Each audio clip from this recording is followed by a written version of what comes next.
Hello my dear students, today I will teach you 10th history, first chapter, topic 4, the making of Germany and Italy. Previous video में मैं revolution of 1848 बताई थी। इस revolution में हम देखे थे कि पूरे यूरोप में दो टाइप के पीपुल, यानी एक रिवोल्यूशनरीज है और दूसरे ऑटोक्रेटिक पीपुल, जिसको कि हम कंजर्वेटिव पीपुल भी बोलते हैं। ये दोनों में आपस में तनाव की स्थिति पैदा हो रही थी। वहाँ जो कंजर्वेटिव पीपुल थे वो कोई भी यूरोपियन कंट्री में किसी भी प्रकार के चेंजिंग को वो नहीं चाह रहे थे, लेकिन जो रिवोल्यूशनरीज थे वो यूरोप का डेवलपमेंट देखना पसंद कर रहे थे कि नेपोलियन जो अपने लाइफ में जो भी चेंजिंग डेवलपमेंट के व्यू से किए थे, उस डेवलपमेंट को पुनः वो रीइस्टेब्लिशमेंट करना चाह रहे थे। तो इस के नए स्टेप के रूप में रिवोल्यूशनरीज है, वहाँ के कुछ थिंकर्स भी हैं, कुछ फिलोसफर्स भी हैं, जैसे उसमें थिंकर्स में ग्रीन ब्रदर भी हैं। तो ढेर सारे ऐसे थिंकर्स हैं जिनका कि एनलाइटमेंट आते रहता है बार बार। एनलाइटमेंट आने से वहाँ पर जितने भी रिवोल्यूशनरीज हैं उसमें एक नई उत्साह, एक स्फूर्ति जगती है कि मुझे पूरे यूरोप में एक नई डेवलपमेंट को यहाँ पर इस्टेब्लिशमेंट करना है। अब उसी के दौर में यूनिफिकेशन ऑफ जर्मनी हम देखते हैं। यूनिफिकेशन ऑफ जर्मनी, इस यूनिफिकेशन ऑफ जर्मनी में यूरोप में एक जर्मनी पावरफुल कंट्री के रूप में पहले माना जाता था। पहले जर्मनी में अबाउट 300 मेनी टेरिटोरीज में वो डिवाइड था, लेकिन नेपोलियन के आने के बाद वो पूरे जर्मनी को 39 कन्फेडरेशन में विभक्त कर दिए। तो 300 जो डिवाइड किए हुए थे उसको अब ये नेपोलियन 39 स्टेट्स में तोड़ दिए। अब इस नेपोलियन इस 39 कन्फेडरेशन को फिर बाद में जब नेपोलियन की हार होती है और Vienna Congress, the treaty of Vienna Congress होती है, तो उसमें हम देखे थे कि ऑस्ट्रिया के चांसलर मेटरनिख ने इस 39 स्टेट्स को अनटच रखा। इसको यूनिफाइड वो लोग करना नहीं चाह रहे थे। क्यों नहीं चाह रहे थे? क्योंकि वो वहां पे मोनार्की सिस्टम का एस्टेब्लिशमेंट करना चाह रहे थे और कर भी चुके थे। तो अब ये 39 स्टेट्स में अभी भी जर्मनी डिवाइड है। अब यहाँ जर्मनी के हम एक मैप पे यहाँ ध्यान देंगे तो जर्मनी में ढेर सारे छोटे छोटे कंट्री है, लेकिन मेन रूप से जर्मनी में दो बड़े बड़े कंट्री हैं। नॉर्थ में पर्सिया और साउथ में ऑस्ट्रिया है। अब ये पर्सिया एक बड़ी कंट्री है और ऑस्ट्रिया एक बड़ी कंट्री है।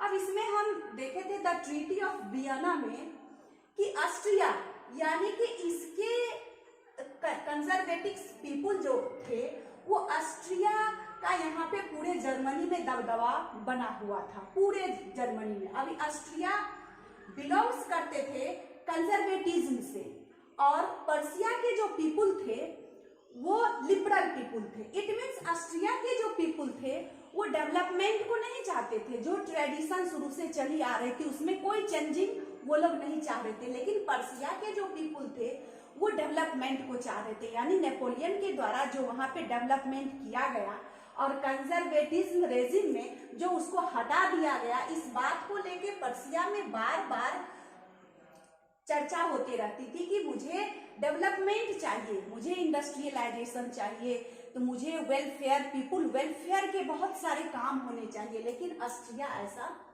नहीं चाह रहे थे। तो ऑस्ट्रिया यहाँ पे, तो अब हम देखेंगे कि यूनिफिकेशन में, जर्मनी के यूनिफिकेशन में कौन कौन से बैरियर है, कौन कौन से रुकावट है ताकि जर्मनी में ये यूनिफिकेशन नहीं हो रहा था। तो अब हम यहाँ देख रहे हैं कि ऑस्ट्रिया वर्सेस पर्सिया। अब हम देखेंगे कि अगर जर्मनी को हम यूनिफाइड करेंगे तो इस पर्सिया को ऑस्ट्रिया में मिलाना है या ऑस्ट्रिया को पर्सिया में मिलाना है, या पर्सिया का डोमिनेंस रहेगा या ऑस्ट्रिया का डोमिनेंस रहेगा, किसका डोमिनेंस रहेगा। तो रिवोल्यूशनरीज लोग पर्सिया का डोमिनेंस चाह रहे थे और कंजर्वेटिव रेजिम जो थे वो ऑस्ट्रिया का डोमिनेंस चाह रहे थे। तो ये एक बैरियर के रूप में था, रुकावट के रूप में था कि ऑस्ट्रिया को हम डोमिनेंस के रूप में आगे रखें या पर्सिया को, किसको हम किंग बनाएं। फिर सेकेंड जो हम उसका जो बैरियर है, तो यहाँ पर हम देखते हैं कि यहाँ पर जो छोटे छोटे पर्सिया और ऑस्ट्रिया के अलावा जो छोटे छोटे कंट्री हैं, ये सब इंडिपेंडेंट कंट्री थे, इनके अलग अलग किंग थे। अब ये अलग अलग किंग, अगर पर्सिया का डोमिनेंस हो जाता है फिर भी इन लोग का पावर लिमिट हो जाता है, पावर ऑफ द लिमिटेशन होगा, या ऑस्ट्रिया का ही डोमिनेंस होता है फिर भी इन लोग का पावर क्या होगा, कम हो जाएगा। जिसके चलते ये जितने भी इंडिपेंडेंट कंट्री थे छोटे छोटे, ये इन दोनों में मिलना नहीं चाह रहे थे, तो ये भी एक बैरियर के रूप में है। आगे आप जाएंगे, बैरियर के रूप में क्या था, तो economic differences between western industrialization. अब वेस्टर्न में इंडस्ट्रियलाइजेशन का रिवॉल्यूशन था, जबकि ईस्टर्न स्टेट जो थे फुल्ली एग्रीगेरियन कंट्री थे, यानी कृषि प्रधान देश थे, तो दोनों में फिर भी कुछ अंतर है। फिर आप देखेंगे डिफरेंसेस इन रिलीजन। अब ये दोनों जो पर्सिया और ऑस्ट्रिया का जो रिलीजन था या पूरे जर्मनी का जो रिलीजन था, उसमें मेन रूप से दो प्रकार के डिफरेंसेस थे। तो इसमें वहां पे जर्मन में दो प्रकार के चर्च होते हैं। एक को कहा जाता है प्रोटेस्टेंट चर्च और ऑस्ट्रिया में थे कैथोलिक चर्च। अब प्रोटेस्टेंट चर्च यानी कि पर्सिया के लोग प्रोटेस्टेंट चर्च से बिलोंग्स करते थे, जबकि ऑस्ट्रिया के लोग कैथोलिक चर्च से बिलोंग करते थे। और ये कैथोलिक चर्च जो थे ये एक ट्रेडिशनल चर्च थे, ये कभी भी अपने चर्च में चेंजिंग को लाइक नहीं करती थी, जबकि पर्सिया जो प्रोटेस्टेंट चर्च जो थे ये हर हमेशा अपने चर्च में मतलब रिवॉल्यूशन यानी कि उसमें जो सुधार होती है उस चीज पे ये लोग थिंकिंग, यानी ये लोग लिबरल थिंकिंग के थे। तो इस प्रकार हम देखते हैं कि रिलीजन में भी डिफरेंसेज है। पर्सिया के रिलीजन कुछ अलग है, ऑस्ट्रिया का रिलीजन अलग है। इस प्रकार हम देखते हैं कि इस अगर जर्मनी को यूनिफाई किया जाए तो इसके तो ढेर सारे बैरियर हैं। अब इस सारे बैरियर को हटाने के लिए क्या किया जाए ताकि जर्मनी को हम यूनिफाई कर सके। तो सबसे पहले हम एक इसके 1830 से पहले जो रोमांटिसिज्म बताए थे उसमें हम कुछ बताए थे कि इकोनॉमिक के रूप में जो ट्रेडर वहां पे थे, ट्रेडर जॉलबरीन जिसको कहा जाता था, ये जॉलबरीन जो ट्रेड करने वाले जो व्यक्ति थे, यूनियन ऑफ द ट्रेडर, तो उनको ना तो पर्सिया से कोई ज्यादा लगाव है ना तो ऑस्ट्रिया से ज्यादा लगाव है। वो तो सोच रहे थे कि हम पूरे यूरोप में हम ट्रेड करें ताकि मुझे ज्यादा से ज्यादा प्रॉफिट हो, जिसके लिए ये जॉलबरीन जो थे ये वहां पे ये एक रिवोल्यूशनरीज है, तो ट्रेडर लेकिन रिवोल्यूशनरीज थे, ये चेंजिंग को पसंद करते, डेवलपमेंट को भी चाह रहे थे। तो ये वहां पे जितने भी टैरिफ बैरियर है यानी टैक्स, उस टैक्स को ये हटा देते हैं। जब ये टैक्स को हटा देते हैं तो 39 स्टेट्स में 25 स्टेट एक दूसरे से ट्रेड में आपस में मिलजुल जाते हैं। अब जब आपस में एक दूसरे से ट्रेड में एक दूसरे के पास जाने से क्या होता है, यहाँ पर नेशनलिज्म की फीलिंग्स बढ़ती है। और जब नेशनलिज्म की फीलिंग्स जब बढ़ती है तो यहाँ पर जो ऑस्ट्रिया के जो पीपुल है, कंजर्वेटिव पीपुल, उनका पावर धीरे धीरे घटना शुरू हो जाता है। यहीं पे हम देखेंगे कि जर्मनी में सबसे पहले अगर यूनिफाई किया गया तो वो आर्थिक तौर पर यानी इकोनॉमिक रूप से उसको सबसे पहले यूनिफाई किया गया। वैसे जॉलबरीन का मीनिंग ही होता है फ्री ट्रेड एग्रीमेंट। तो 39 जो स्टेट्स है उसमें लगभग 25 स्टेट्स फ्री रूप से अपना ट्रेड करना शुरू कर दिए। ये यूनिफिकेशन का पहला स्टेप इसको माना जाता है। फिर आप हम देखेंगे कि पॉलिटिकली रूप से कैसे इनको यूनिफाई किया गया। तो याद होगा कि हम पढ़ाए थे फ्रैंकफर्ट पार्लियामेंट 1848 में। जब एक फ्रैंकफर्ट पार्लियामेंट बनी थी तो उसमें 2 हाउस भी बनाए गए थे, उसमें इलेक्टेड मेंबर भी थे। और वहाँ पर्सिया के जो किंग थे फ्रेडरिक विलियम IV, उनको ताज पहनाने की बात थी, लेकिन ये फ्रेडरिक विलियम IV ताज पहनने से इनकार कर दिए थे। वहाँ मैं ये भी समझाई थी कि फ्रेडरिक विलियम IV क्यों ताज पहनने से इनकार कर दिए, इसलिए क्योंकि ये पावर ऑफ द लिमिटेशन, जब ये कॉन्स्टिट्यूशन का फॉर्मेशन होगा, फ्रैंकफर्ट पार्लियामेंट बनेगी, एक कॉन्स्टिट्यूशन बनेगी, तो क्या होगा, ये जो किंग है उनके पावर का लिमिटेशन होगा।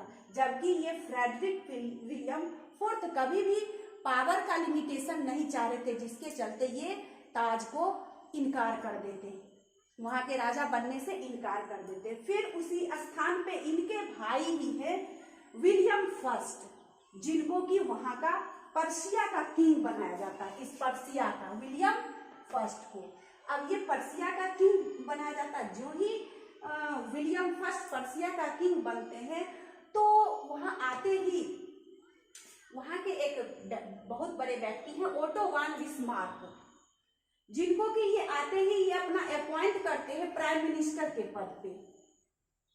जबकि ये ओटो वान बिस्मार्क एक कंजर्वेटिव पीपुल थे, वहां के पर्सिया के पीपुल कभी भी इनको इलेक्ट नहीं कर सकते थे, लेकिन ये चूंकि विलियम I हैंड पिकिंग करके इनको बनाए थे प्राइम मिनिस्टर बना दिए। चूंकि कंजर्वेटिव पीपुल थे, कंजर्वेटिव पीपुल होने के चलते पर्सिया के मन में ये बार बार खटकते रहती थी कि ओटो वान बिस्मार्क तो कंजर्वेटिव है और हम लोग जो रिवोल्यूशनरीज सारे हैं वो डेवलपमेंट को चाहते हैं। अब ये ओटो वान बिस्मार्क क्या स्टेप उठाते हैं, तब ये ओटो वान बिस्मार्क पर्सिया के पीपुल को खुश करने के लिए ढेर सारे स्टेप्स उठाते हैं।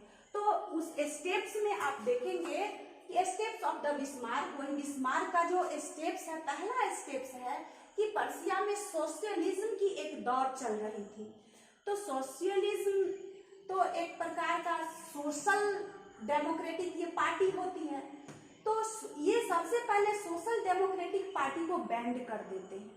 अब बैंड करने के बाद ये सोशल डेमोक्रेटिक पार्टी को बैंड करते हैं, लेकिन सोशल डेमोक्रेटिक पार्टी के तहत जो सोशल वेलफेयर प्रोग्राम्स होता है उनको नहीं बंद करते हैं।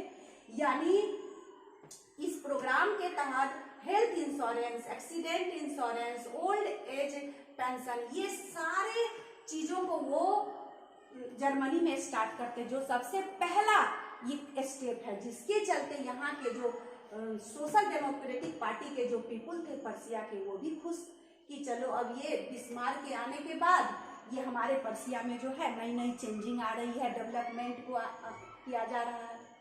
फिर वहाँ पे बहुत सारे लिबरल्स पीपुल थे, तो लिबरल्स पीपुल हम सोच रहे हैं ये चर्च को कभी पसंद नहीं करते थे, उसमें भी कैथोलिक चर्च को। तो इस चर्च के पावर को इन्होंने रिड्यूस कर दिया, reduce the power of church and supported industrialization, और अपने कंट्री का, जर्मनी के डेवलपमेंट के लिए इंडस्ट्रियलाइजेशन का रिवोल्यूशन शुरू कर देते हैं। इस प्रकार वहाँ के लिबरल्स भी खुश हो जाते हैं। फिर उसके बाद 1866 में ये पर्सियाई ऑस्ट्रिया पर अटैक कर देते हैं और इस ऑस्ट्रिया को भी जीत लेते हैं। इस प्रकार हम देखते हैं कि पर्सिया वर्सेस ऑस्ट्रिया जो वार हुई उसमें ऑस्ट्रिया की हार हो जाती है। इस प्रकार जर्मनी का पूरा इलाका पर्सिया के डोमिनेंस में आ जाता है। अब ये पर्सिया फुल्ली, अब जो यहाँ पे 39 स्टेट्स थे, 39 स्टेट में बच गए थे दो, अब दो में पूरा जर्मनी एक यूनिफाइड हो गया। तो इस प्रकार हम देखते हैं कि ये जर्मनी को इस प्रकार यूनिफाई किया गया बिस्मार्क को, इसीलिए बिस्मार्क को फाउंडर ऑफ द जर्मनी कहा जाता है। और 1871 में फर्स्ट चांसलर, इस बिस्मार्क को, ओटो वन बिस्मार्क को फर्स्ट चांसलर बनाया जाता है। इस प्रकार नेपोलियन के द्वारा जो जर्मन कॉन्फेडरेशन था उसका नाम बदल करके वो लोग नॉर्थ जर्मन कॉन्फेडरेशन बनाया जाता है। कुछ दिनों के बाद ये यूनिफाइड जर्मनी फिर फ्रांस पर अटैक कर देते हैं। पहले स्पेन को जीत लेते हैं, फिर फ्रांस पे अटैक करते हैं। इस प्रकार पूरे जर्मनी में ये पूरे जर्मनी को यूनिफाइड कर लेते हैं, फ्रांस को भी अपने में मिला लेते हैं। फ्रांस के युद्ध के हट जाने के रूप में 5 बिलियन फ्रैंक क्षतिपूर्ति के रूप में लिया जाता है और अल्सेक लॉरेन एक जगह है उसको भी ये अपने अंदर में कर लेते हैं। इस प्रकार हम देखते हैं कि जर्मनी का यूनिफिकेशन ओटो वन बिस्मार्क के कारण ये संभव हो सका। अब नेक्स्ट वीडियो में मैं यूनिफिकेशन ऑफ इटली बताऊंगी। धन्यवाद।